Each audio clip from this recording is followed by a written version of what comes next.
Hello అండి. Welcome to my channel. ఎప్పుడు పన్నీర్ అని చూసినా సరే అది మిక్స్ చెయ్యి, ఇది మిక్స్ చెయ్యి అని ఫోన్‌లో వస్తూనే ఉంటాయి కదా! సో, అలా కాకుండా మనం ఇంట్లో ఉన్న వాటితోనే ఈ విధంగా థిక్ గ్రేవీ వచ్చేలాగా అయితే ఈ విధంగా పన్నీర్ కర్రీ అయితే ప్రిపేర్ చేద్దామండి. చాలా చాలా ఈజీగా. మా సైడ్ అయితే పన్నీర్ అయితే ఫ్రిడ్జ్‌లో పెట్టకుండా ఈ విధంగానైతే అమ్ముతారండి. సో, చాలా చాలా టేస్టీగా ఉంటుందండి. ప్యాకెట్‌లోనైతే దొరకదిక్కడ. సో, ఈ పన్నీర్ ముక్కలనైతే ఈ విధంగా చిన్న చిన్న ముక్కలుగా కట్ చేసుకొని పెట్టుకుందామండి. నెక్స్ట్ అయితే ఈ పన్నీర్ ముక్కలనైతే ఫ్రై చేసుకుందామండి. ఫ్రైకి సరిపడా ఆయిల్ పోసుకుంటే సరిపోతుందండి. ఎక్కువగా అవసరం లేదు.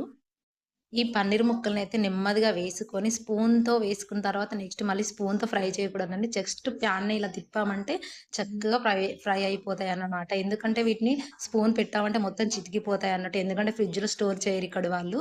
సో, అందుకని చెప్పేసి ఈ విధంగా చేసామంటే చూసారా ఎంత చక్కగా ఫ్రై అయిపోయాయో. నెక్స్ట్ అయితే స్పూన్ తోటి చక్కగా ప్లేట్‌లో తీసుకొని పక్కనెట్టేసుకొని ఒక 4 ఉల్లిపాయలనైతే సన్నగా కట్ చేసుకుందామండి.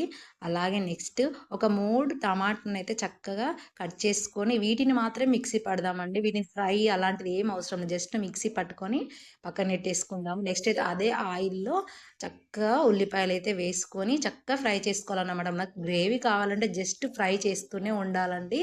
ఫ్రైకే మాత్రమే మనకు చక్కటి గ్రేవీ అయితే వస్తుంది. చూస్తున్నారు కదా! ఈ విధంగానైతే చక్కగా తిప్పుతూ మనమైతే ఫ్రై చేసుకోవాలి.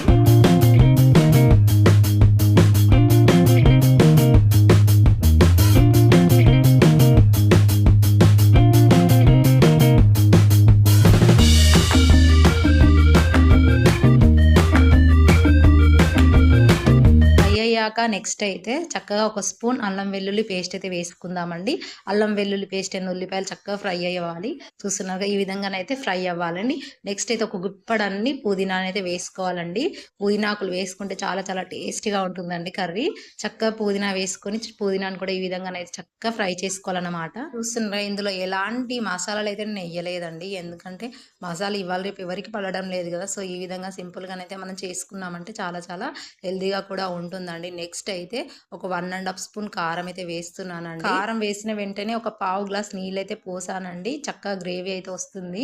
సో, అందుకని వాటర్ పోసాక అయితే నెక్స్ట్ అయితే ఒక స్పూన్ పసుపు, అలాగే ఒక స్పూన్ గరం మసాలా, ఒక స్పూన్ ధనియాల పొడి అండి.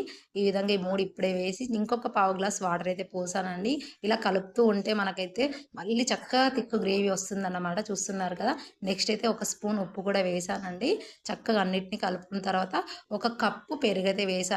చాలా చాలా చాలా బావుంటుందన్నమాట. చూసారా పెరుగు వేయగానే ఎంత థిక్ అయిందో గ్రేవీ అయితే.